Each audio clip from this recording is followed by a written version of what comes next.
channel. What are we doing today? Today we will be doing our comparison, first impression of the Pointer's watercolor paints. That's here. That are these.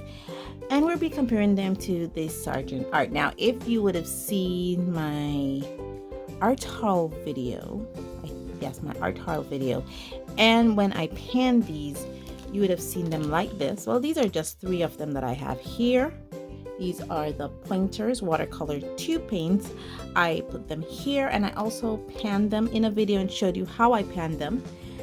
And these are the Sargent Art paints that I have here, and I just have 3 colors here to the one to the bottom.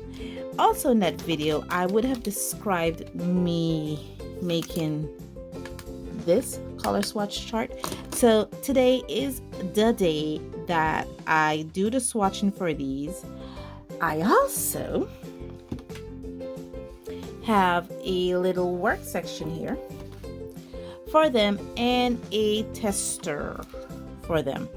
So it's going to be fun. It's going to be long. This is my tester piece. I'll be painting little grasshoppers. I know. And I'll be looking at these. But in this video, I don't know if I'm going to do the tester because I already have the illustration here already set up for another video when we actually do the paint session for these. But today we'll be doing the tester, and we'll also be doing the work session for these. I decided to put it in a 3 video step because I want to show you guys what I actually do when it comes to new products. When it comes to new products, this is what I do. I pan them, I wait some time for the pan to dry, and then I test them. And I want to bring you in that testing phase. And after I test them, then I paint with them. So we're going to do that. But first, let's discuss the conclusion of the panning. Okay, so this is how they dried out. The top one is the Pointer, the bottom one is the Sargent Art, and I did add a bit of glycerin in them just so I don't have very chalky paints, if you would have known. And I don't. I think the black dried kind of tacky, but all in all they dried pretty well. I'll see how they re-wet. The Sargent Art kind of surprised me because you can see how that dried. That really, it separated itself, literally all the colors. Even though I did the same thing where I tried to push all the colors in the corner of the pan, you can still see them trying to separate themselves here. Let me see if I can bring you in a bit closer. Yeah, there we go. Sorry about that. So yeah, there we go. This is the Sargent Art. So thankfully I did add a bit of glycerin in them so I could keep that hydrophilicness, or keep them moist, because I had a feeling they would have cracked like this. Let me give you a bit of reference. This row here is the Pointer. As you can see, only a few colors dried kind of weird. The blue did, I believe that is their light blue, and I also believe the yellow did dry kind of weird. So yeah, and I think this blue I didn't add any glycerin to, so it's interesting it chose to dry that way. So the brushes that I'll be using for this session here are the Milan 711. This was also a part of my bought in Belize art haul. I have a 6 now, a 10, a 6, and a 2 right here. So these are them. So I'll be using these brushes because I really want to put the brushes through the wringer to see how they can hold up to me. And then I have this here. So I'm putting this down now. See why it's so easy to do this? Because now all I have to do is put the tape to the back, and so it can stick on my surface here. I have my reference here to see what I'm looking at. Now let me quit my blabbering and get to the swatching.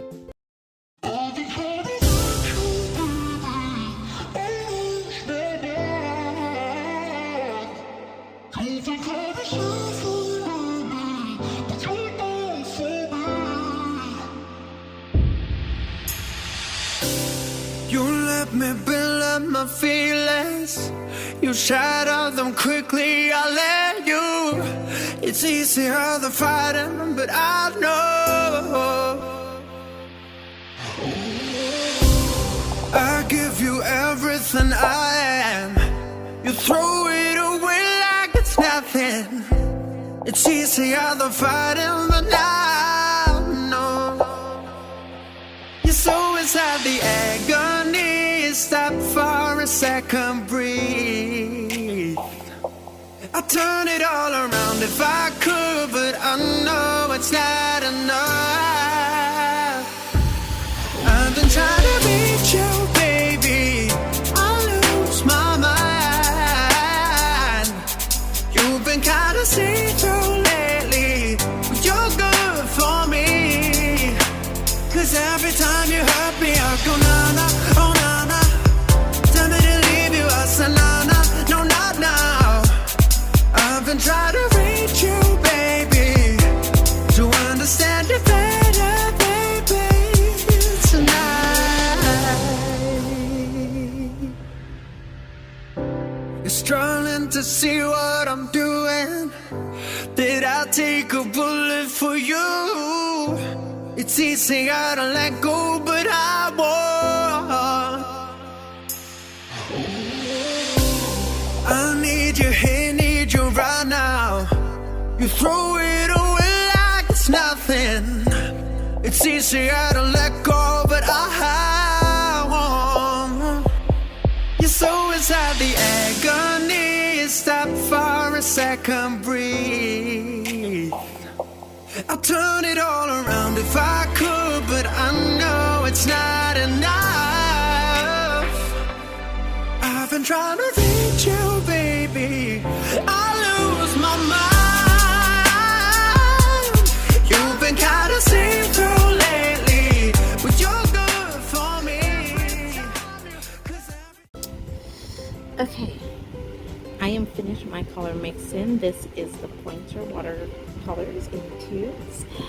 I wanted to do the actual layering and gradation and granulating tests in real time for you guys to get my honest and first impression of what's going on.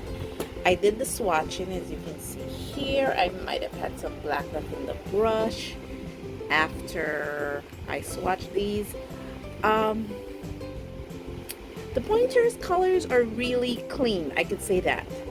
The Sargent Art colors are really chalky, I can say that.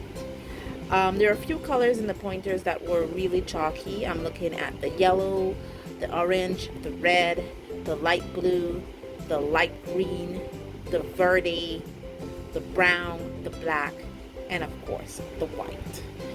The colors that I consider clean are the violet and the blue. So it's going to be an interesting comparison.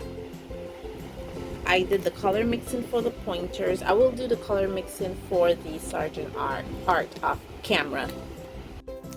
So they mixed well, but they mixed light. Mixing light means that they don't hold pigmentation while mixing.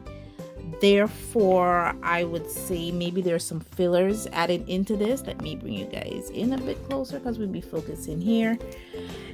And sorry about that, I had the fan on earlier. So I'm gonna now clip this off to the bottom. But the colors that I mixed together would be the yellow, the orange, the red, the pink, the blue, and the light blue. So there are these colors here. I'll consider that they're split primary, even though orange is not a split primary. It is a secondary color. I am using the orange here as a warm yellow. And to some extent, I could probably get away with that, to some extent. But when I mixed it with the red, it didn't go down the way I wanted to, and that's why I say to some extent, I could probably get away with it as a warm yellow. I have been falling over my words.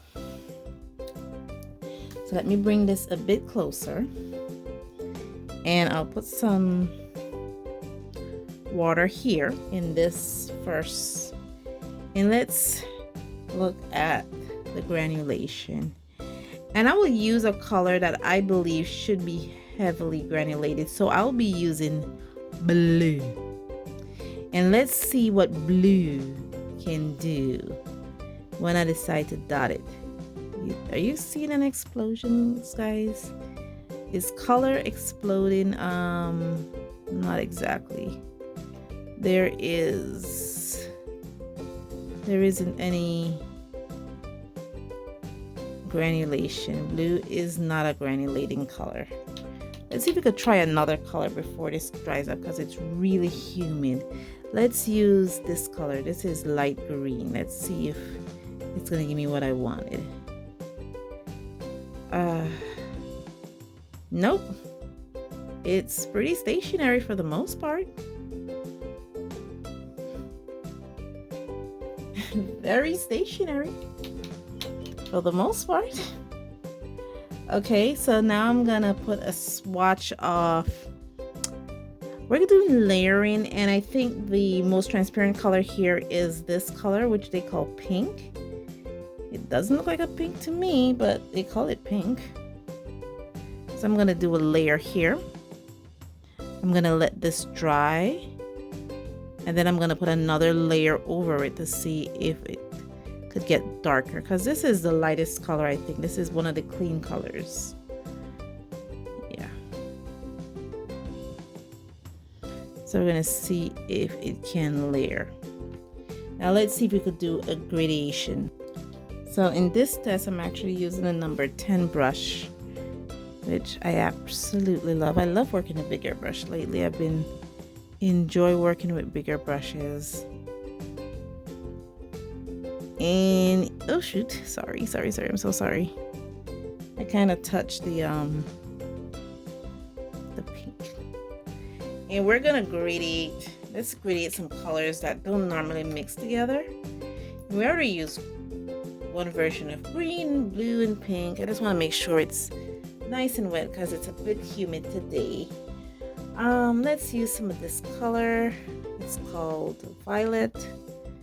Mix some here. We're just gonna bring that here a bit.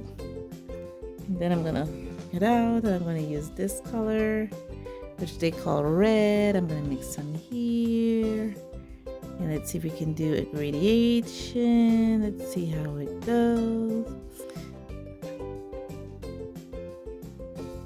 Yeah. I want to see if I could gradate from a color that don't normally. Nah, it's not gonna work. And again, I'm not a skilled watercolorist. I'm not the best watercolorist. Oh, wow. So yeah, it does look like it wants to work. To gradate, and this is not granulation, this is just the paper itself. So let me pull some of this up, some of this water up here, so it dries evenly. Okay, so I will be leaving this to dry for a minute, but while this part here is drying thoroughly, I will be working with this side here, the Sargent Art, and then I'll get back to you. Okay guys, I don't know if you guys caught the first part of what I just said, because I did the layering test here. I swatched it out to see if I moved the pigment underneath, and I did. And I was just in awe of the color. When the camera cut out, I'm like, what just happened? What I'm doing now is I'm doing the layering test. And I don't want to be too long with this because it's just a layer piece of the pink. But what I notice is that when you do layering, we cannot do more than one stroke, because if you do more than one stroke, then we move the color from underneath it. So with layering, you can't do more than one stroke. That's what I want to say. And I think my camera cut off, which is kind of weird. I think the same applies to the Sargent Art. And by the way, I'm using 2 cups of water. I've been using the same 2 cups of water from the start of this exercise to now this part. Let's see. I'm trying to layer. Yeah, we're doing some amazing looking layers here, guys. So we can layer with the pointer paint.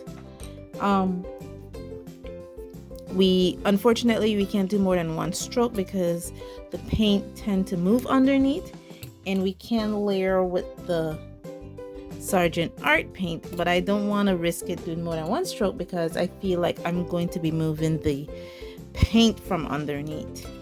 I don't know if that thing got caught because the camera just cut off. My last thing I want to do, in case the camera decided to cut off, is look at these brushes.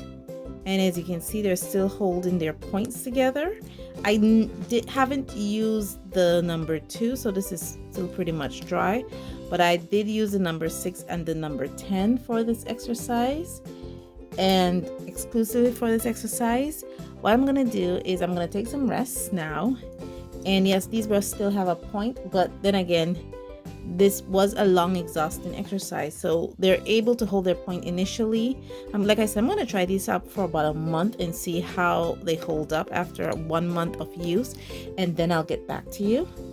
And other than that, we're looking at my test stuff for these paints. Let me bring you guys back out. Come on, come on, come on. Yes, thank you. A little bit more. Yeah, right there. We're looking at the test stuff for these paints. It's really good. It is really good. It was a lot of work. This is going to be a long video. The swatches, pretty nice swatches indeed.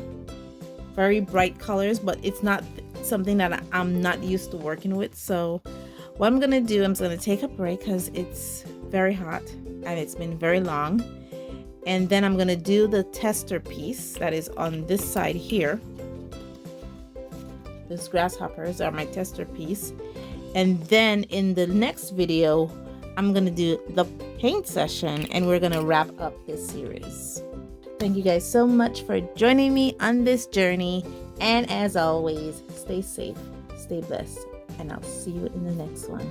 Bye.